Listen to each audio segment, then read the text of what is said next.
Welcome to Hidden Revenge. Today, we're sharing a story about setting boundaries and finally finding freedom. My name is Sarah, and I'm 28 years old.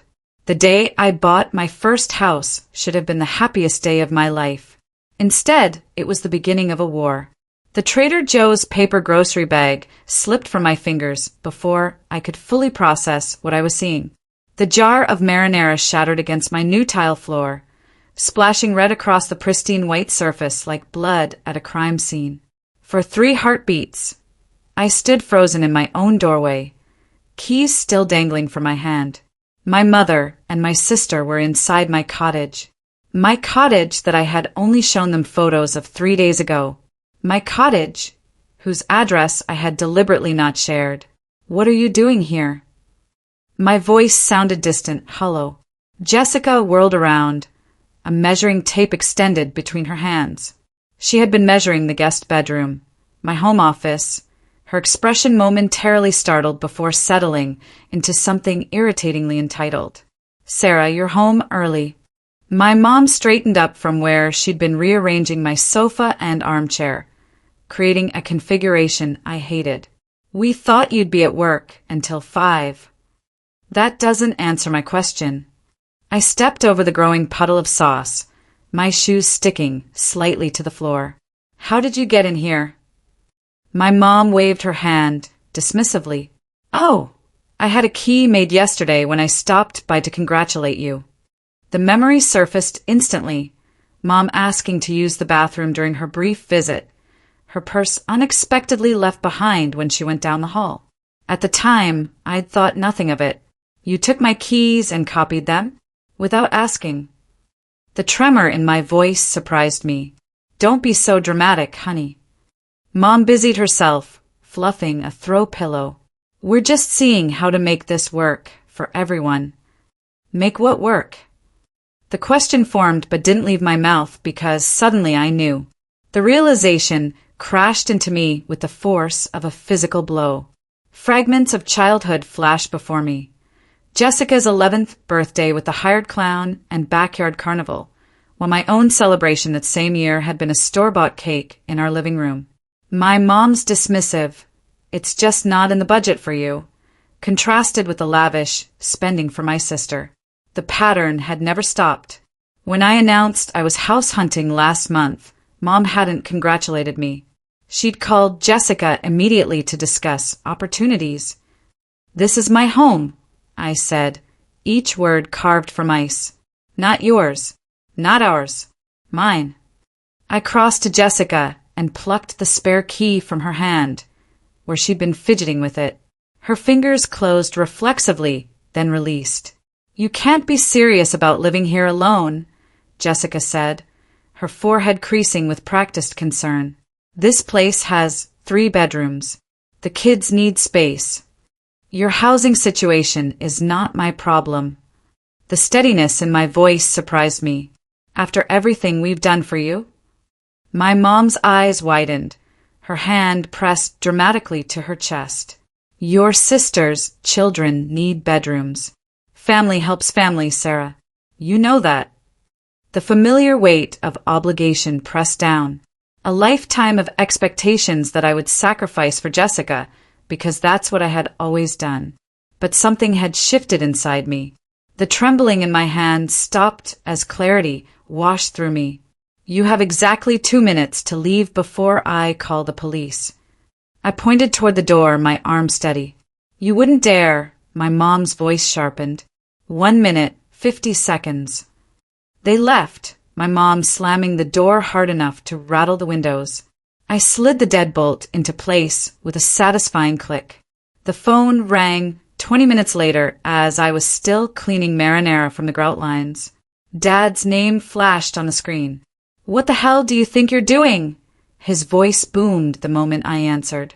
"Your mother is in tears. You're tearing this family apart with your selfishness." I said nothing, scrubbing harder at a stubborn red stain.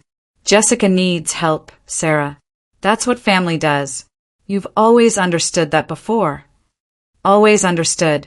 Always accommodated. Always sacrificed." "Not anymore," I whispered. But he was still shouting, not hearing me. After I hung up, I stared at the family photo on my mantel.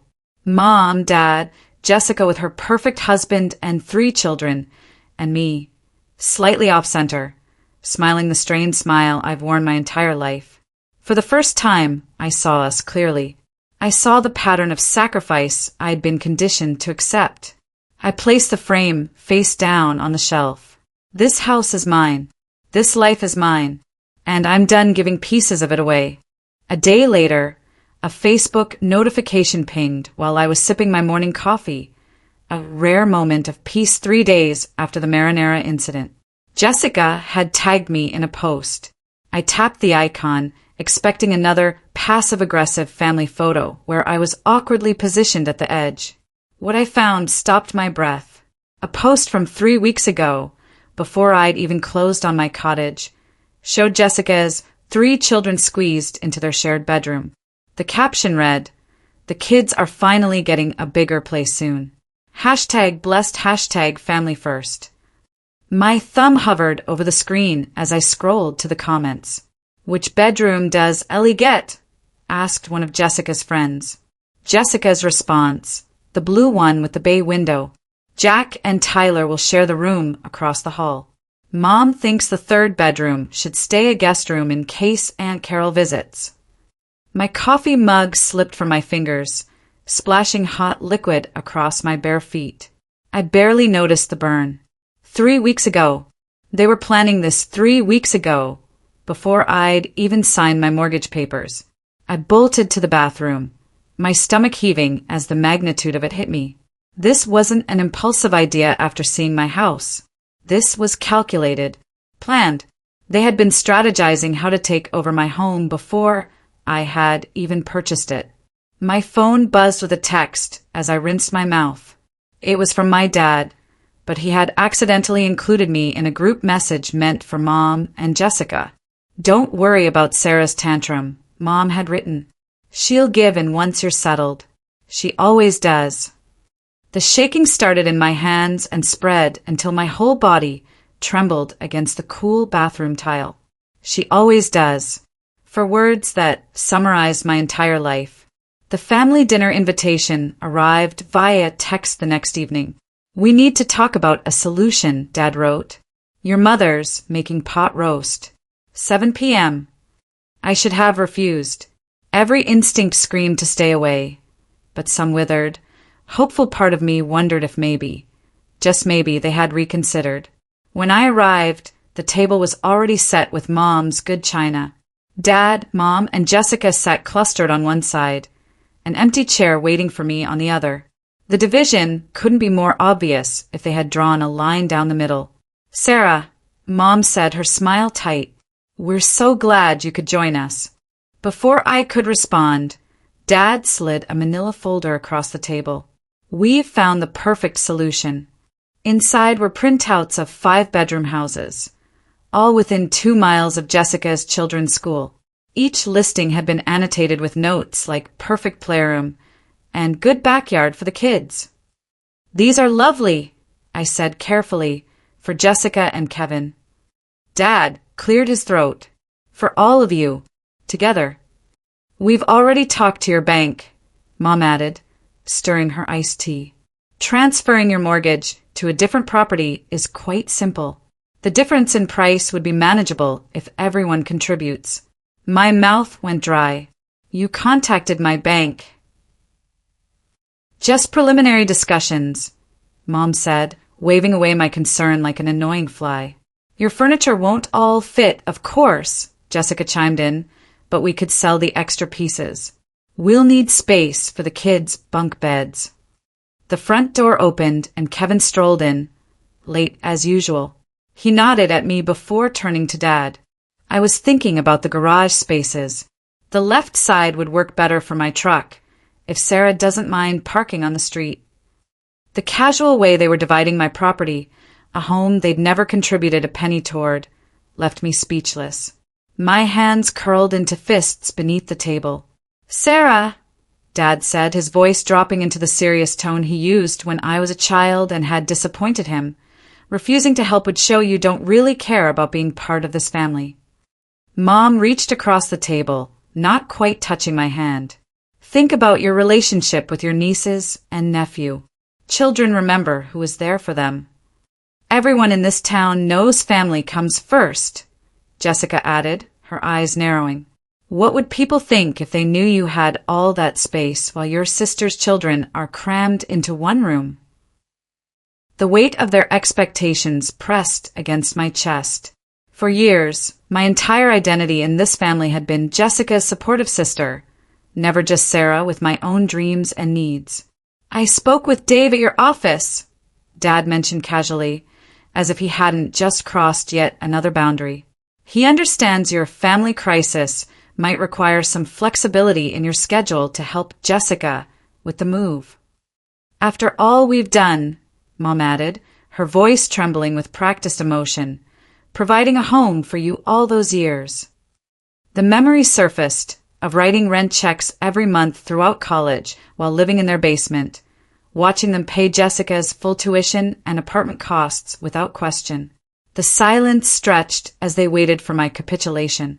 The familiar script: Sarah protests, family pressures, Sarah surrenders. She always does. But something had shifted inside me since finding them in my house. The pattern was suddenly visible, like one of those magic eye pictures that snaps into focus after years of just seeing random dots. I stood, carefully placing my napkin beside my untouched plate. Then I guess you'll have to watch me refuse, I said, my voice steadier than I felt. I walked out, ignoring their calls to return, their demands to sit back down and be reasonable. In my car, the phone began buzzing with texts and calls. I switched it to silent. As I drove home that night, my phone lighting up with angry messages, I wondered if standing my ground was worth potentially losing my family. Should I maintain this boundary at all costs? Or find some compromise that wouldn't completely sacrifice my independence? The house was mine, but was complete separation the only way to protect it? The thought of compromise flickered and died as I remembered the Facebook post. They never intended to ask. They planned to take. Some boundaries can't be partial. Sometimes the only protection is a wall. 3 days after the dinner ambush, notifications pinged my phone like tiny detonations. Each one jolted me from whatever momentary peace I'd managed to find. I made the mistake of looking at Jessica's latest Facebook post. Her children squeezed onto a pull-out sofa, faces arranged in exaggerated pouts. The caption read, "When family abandonment means your kids don't have proper bedrooms.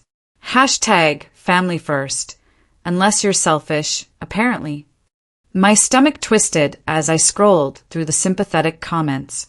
People I'd known since childhood offered prayers and support. 3 different church ladies promised to speak to me about Christian family values. My finger hovered over the reply button. But what could I possibly say that wouldn't pour gasoline on this fire? My phone buzzed with a text from Mrs. Peterson, my 3rd grade teacher. "Your mother showed me pictures of your beautiful home. So much space for just one person. I raised 4 children in half that size."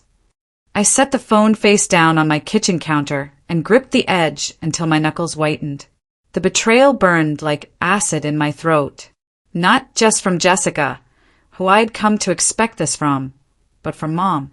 She had plastered photos of my house online with captions about forgetting where you came from and what happens when success goes to your head. The doorbell rang, sending my heart rate skyrocketing. Through the peephole, I spotted Pastor Evans on my front step, Bible tucked under his arm. This wasn't a coincidence. This was a coordinated attack. "I'm sorry, I'm not available for visitors today," I called through the door. "Sarah Adams, I've known you since you were in Sunday school. Your family is concerned, and as your spiritual advisor—" "I didn't request spiritual advice," I interrupted, surprising myself with the firmness in my voice. "Please respect my privacy." His sigh carried through the door. "I'll be praying for your heart to soften." After he left, I sat at my kitchen table and made a list. The scale of their retaliation was becoming clearer and more frightening. Yesterday, I discovered the first concrete evidence of how far they were willing to go. My mortgage statement hadn't arrived, so I called the bank. "We've been sending it to your updated address," the representative explained. "Your parents contacted us about forwarding your financial documents to their home for safekeeping." The violation left me breathless. They had nearly succeeded. If I hadn't been vigilant about my payments, what else had they diverted? What other pieces of my life were they quietly commandeering? Sleep had become almost impossible. I lay awake cataloging potential vulnerabilities, jumping at every creak and rustle outside my windows. This morning, I received an email from my homeowners association. My parents had contacted them with concerns about commercial activity at my address, a complete fabrication, but one that required me to respond with formal documentation proving I only worked from home occasionally. The cost of this estrangement kept mounting. But the alternative, a lifetime of exploitation, of being seen as nothing more than Jessica's support system, seemed unbearable now that I'd glimpsed freedom. I started small, changing passwords, setting up mail forwarding directly to my workplace, and installing security cameras at every entrance. I documented each unwanted contact, each social media post, each attempt to access my personal information. The methodical process steadied my shaking hands. When the security company finished installing my new system, I felt a strange blend of sadness and relief. My home, the place that was supposed to represent my independence, now resembled a fortress. The next morning, a small miracle appeared on my desk at work. A loaf of homemade bread wrapped in brown paper with a note tucked beneath the twine. "Sorry I blabbed about your new place. Not everyone thinks you're wrong. Some of us wish we'd been brave enough to set boundaries years ago. Brenda." I hadn't realized how isolated I'd been feeling until that small gesture of support brought tears to my eyes. The moment of peace was short-lived. That evening, I pulled into my driveway to find Jessica's SUV parked out front. Through my window, I could see shadows moving inside my house. The familiar surge of violation was accompanied by something new. Cold, crystalline anger. This time I didn't hesitate. I called the police from my car, watching as neighbors peeked from behind curtains. By the time the officer arrived, my family had noticed me sitting in my driveway.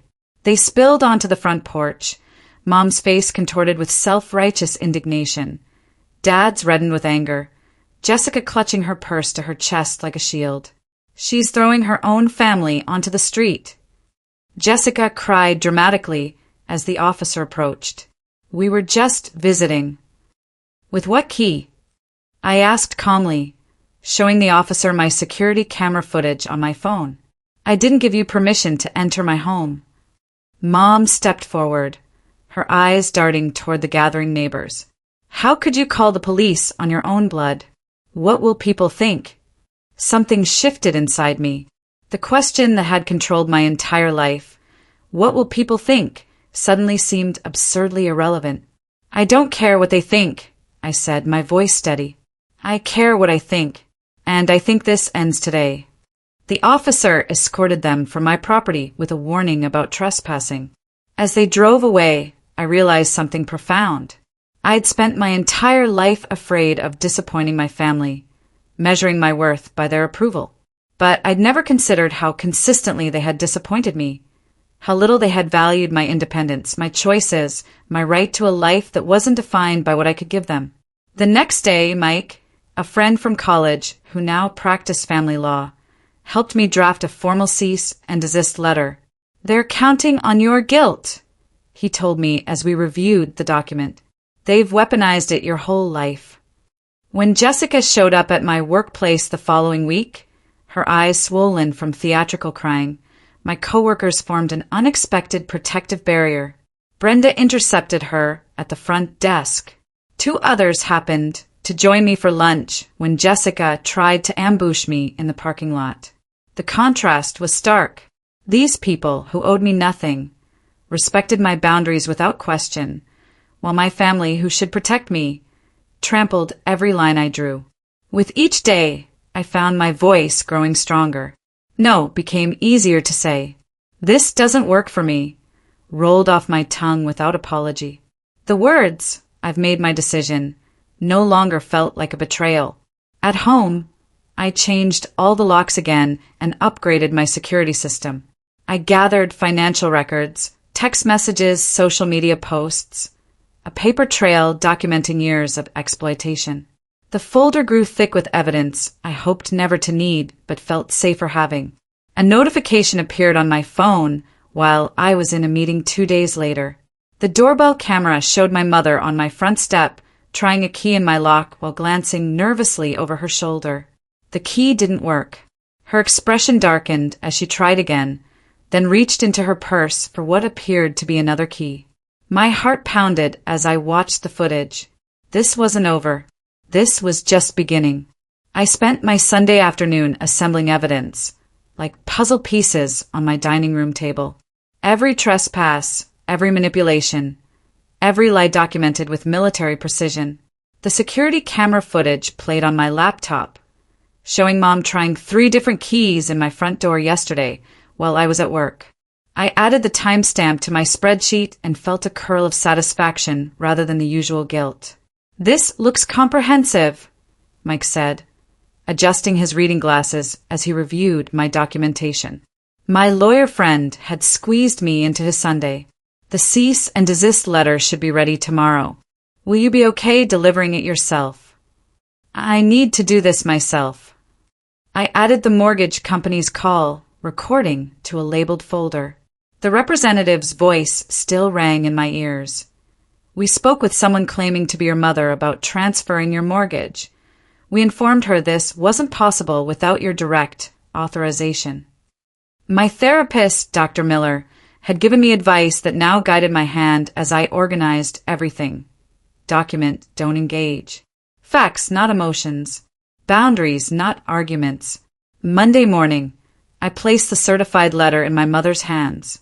She didn't open it, just stared at me with wounded eyes as if I had betrayed her by protecting myself. You'll regret this, she whispered, but she took the envelope. 3 days passed in blessed silence. No calls, no texts, no unexpected visits. I slept through the night for the first time in weeks. Thursday brought the inevitable escalation. I was reviewing code at my desk when Brenda from accounting appeared at my cubicle, her eyes wide. Your parents are in the lobby, she whispered. They told reception your sister was in an accident and they need you immediately. Cold dread washed through me until I spotted the text from Jessica complaining about her kids' school lunches. Timestamp 2 minutes ago. I found my parents arguing with our receptionist, Mom dabbing at dry eyes with a tissue while Dad demanded I be brought out immediately. Family emergency, he barked. Her sister's been hurt. I just texted with Jessica, I said, stepping into view. My voice remained steady despite the tremor in my hands. She's fine. Mom dropped the tissue. Sarah, thank goodness. We've been so worried. Ms. Adams. My boss appeared beside me, her expression carefully neutral. Is everything all right? Dad attempted his charming smile. Family matter. We'll just borrow Sarah for a bit. My family appears to be lying about a medical emergency to disrupt my workday, I told my boss, loud enough for the entire reception area to hear. I apologize for the disturbance. Security escorted them out while I returned to my desk, ignoring the stares. That evening, I discovered Jessica's latest attack, a GoFundMe page titled, Housing Crisis, Help My Children Have a Home, with my photo prominently featured.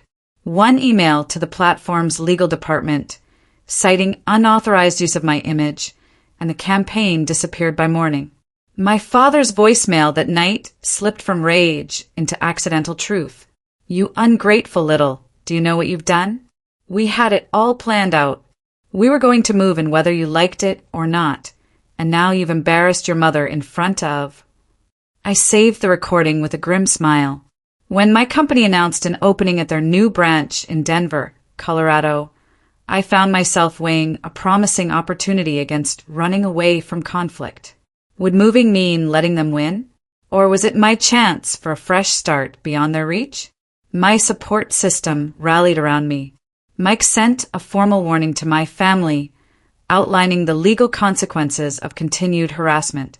Dr. Miller helped me craft responses that stayed firmly factual. My boss offered flexible hours during what she called this transitional period. A realtor friend walked the perimeter of my property.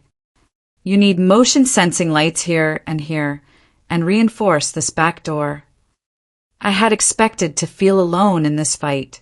Instead, I discovered allies I never realized I had, people who valued my boundaries and recognized my family's toxicity. The tide began to turn. Aunt Susan called to hesitantly ask about the other side of the story. Cousin Mike messaged that he didn't think what they're asking is right. Even Jessica's social media campaign backfired when friends commented, "Why can't you and Kevin support your own family? And isn't Sarah single? Why should she house your kids?" Their facade was cracking. The job offer letter arrived in my email Friday afternoon. Branch manager, Denver, Colorado, glowed on my screen like a beacon. Something loosened in my chest. Possibility, perhaps. Or freedom. For the first time in weeks, I smiled without reservation. A week later, at home, a cherry pie sat on my kitchen counter like a crimson trap. My mom stood beside it, her fingers tapping against the granite in a rhythm I'd known since childhood. The beat of her impatience when I wasn't immediately agreeing to her plans. "It's your favorite," she said, though cherry had always been Jessica's preference, not mine. I'd corrected her on this fact at least 20 times over the years. Her eyes kept darting to the security camera near my entryway. The blinking red light seemed to make her nervous, which gave me a small measure of satisfaction. "I think we got off on the wrong foot with all this," she said, her voice unnaturally pleasant. She had rehearsed this. "Your father and I have been thinking, and we've come up with the perfect compromise." "I wasn't aware we were negotiating," I said, keeping the kitchen island between us like a necessary shield. Mom pulled a folder from her oversized purse. "We found some lovely properties, just 15 minutes from here. 5 bedrooms, plenty of space."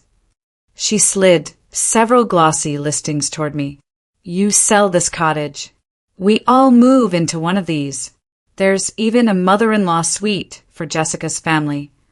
I flipped through the listings, noting the prices were triple what my cottage cost. And how exactly would this work financially? "Well, you'd get the master bedroom, of course," she smiled, as if offering me a tremendous gift. "We've already toured 3 of them." The realtor was very accommodating when we explained the situation. "You toured houses in my name?" The calm in my voice surprised even me. Mom waved dismissively. "We needed to move quickly. Listen, Sarah, if you're going to be difficult about this, we can always contest the ownership. You couldn't possibly have afforded this place without family help." "Family help." The words tasted bitter. "You mean the full rent I paid while living at home during college? Or perhaps you're referring to the student loans I'm still paying off while Jessica's education was fully funded." My mom's face hardened. "Don't be ungrateful." I walked to my office without responding and returned with an envelope. I placed it on the counter between us. "What's this?" she asked. "It's a job offer from my company's new branch in Denver," I said, pushing it toward her. "I accepted it last week." Her hand froze mid-tap. "Denver." "I'm selling the cottage." I watched her face brighten before adding, "and moving to Denver next month." The color drained from her face. "But what about Jessica?" "Her housing situation is not my concern." I opened a drawer and pulled out a thick manila folder. I've been gathering some interesting documentation. I spread the contents across my counter. Financial records showing my paid rent, side by side with Jessica's funded education. Birthday expenditure comparisons. Loan papers for the cars they bought her while I saved for my used Honda. What is this supposed to be? Mom's voice had lost its rehearsed quality. "Evidence," I said, pulling out my phone. And here's my security footage showing 17 unauthorized entry attempts on my property. Mom stared at the screen, watching herself and Jessica testing keys in my lock and peering through my windows. "I'm not running away," I said, gathering the papers. "I'm running towards something better. A life where I'm valued, not just useful." "Your father will be furious," she whispered, but there was a new uncertainty in her voice. "I'm counting on it." 3 days later, I arrived at my parents' house for what they'd billed as a family meeting. The driveway was full. The gang was all here to witness my surrender. I took a deep breath before entering, the folder tucked under my arm. The conversation halted when I stepped inside. Jessica sat on the couch between my parents, a united front. The extended family was arranged in a loose semicircle, an audience for the performance. "There she is," Dad said with a forced smile. We were just about to explain our solution. "Actually," I said, my voice carrying across the silent room, "I have an announcement first." I placed my folder on the coffee table and opened it to reveal the listing for my cottage, complete with a bright red "for sale" banner across the top. "My house goes on the market Monday," I said, "and I've accepted a position with my company's Denver branch. I'm moving next month." The silence stretched for 3 heartbeats before Jessica's shriek shattered it. "But what about us? Where are we supposed to go?" I met her gaze steadily. "The same place you've been living. The same place you'd still be if you hadn't tried to take what's mine." Dad stood, his face reddening. "This is how you abandon your family? After everything we've done for you?" "Everything you've done." I pulled out copies of my documentation, passing them to my grandmother and aunt. "Here's a record of what you've actually done. Different rules for different daughters. Different support, different expectations." My aunt's eyes widened as she scanned the papers. "You made her pay rent during college while paying for Jessica's apartment." "It built character." Dad snapped, but his confidence wavered as more family members began examining the evidence. "You should see the security footage," I added, loud enough for everyone to hear, "of them trying to break into my house, calling my mortgage company pretending to be me, creating a fraudulent GoFundMe." My grandmother's hand covered her mouth. "Is this true?"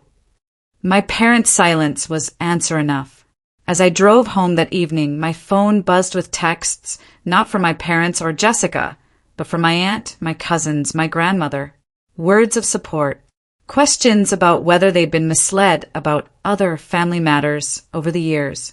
The beginning of cracks in the family mythology. 2 days later, my realtor called. "You've got an offer already.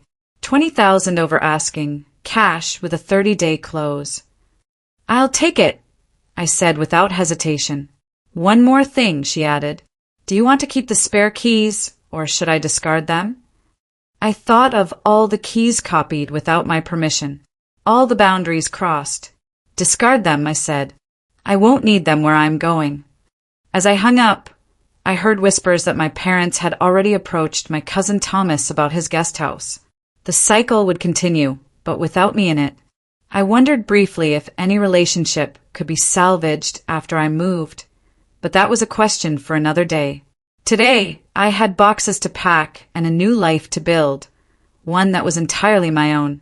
A year later, the morning sun streams through windows that have no curtains because I haven't decided what style I want yet. My furniture sits exactly where I placed it, not where someone else thought it should go. The wall beside my desk blooms with photographs, me atop a mountain in Colorado, shaking hands with the CEO after my promotion, standing proudly in front of this house on closing day. Not a single picture shows my family. My phone rests on the counter, its screen occasionally lighting up. A year ago, I would have lunged for it, my heart racing. Now, I glance at it with casual indifference. Outside, my garden catches the morning light. Rows of basil, thyme, and rosemary thrive in neat beds. I was never allowed to plant herbs near the house growing up. Too common, Mom had said. I'd bite into a fresh strawberry from my own patch and smile at the sweetness. The doorbell rings precisely at noon. Friends file in carrying gift bags and platters, their faces bright with genuine happiness. No one has an agenda beyond celebration. "Happy birthday, Sarah!" calls Elaine, my colleague-turned-friend, setting down a bakery box. "Apple pie, as requested." "Not cake?" asks Thomas, another coworker. "I've always preferred pie," I answer, the simple truth filling me with unexpected satisfaction, especially apple. For decades, I'd dutifully blown out candles on chocolate cake because Jessica loved it. We pour wine into glasses I chose because I liked them. "What should we toast to?" asks Sophia, my neighbor. "To building homes, not just houses," I say, raising my glass. "And to the family we choose." The words settle, warm in my chest, as we clink glasses. On the wall near my door hangs a simple wooden key hook with just one key. Mine. No spare hidden for emergencies, no copy held by anyone else. Later, after everyone leaves, I think about Leo, the new engineer at work. Yesterday, I saw him shrinking into himself as our manager dismissed his ideas. The familiar posture hit me like a punch to the gut, the same way I used to make myself smaller around my family. "Actually," I'd said, interrupting the manager, "Leo's approach could save us significant testing time. Let's hear more." The gratitude in his eyes reminded me of my own reflection the day I finally stood up. My phone buzzes with a text from Alex, the landscape architect I've been seeing for a month. He respects my boundaries with a reverence that once would have felt foreign, but now feels right. "Still on for hiking Saturday?" it reads. I smile as I type back, "Absolutely."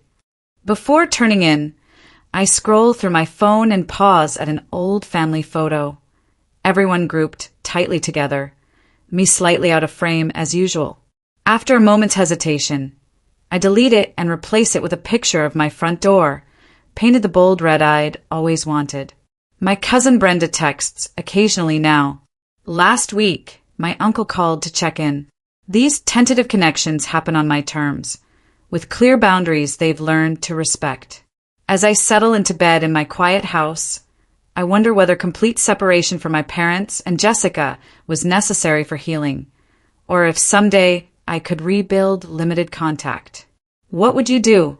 Maintain the distance that brought peace, or attempt to create a new, more balanced relationship from the ashes of the old? For tonight, I'm content with the life I've built, one where every choice reflects who I truly am. Thank you for listening to Hidden Revenge. What would you have done in her place?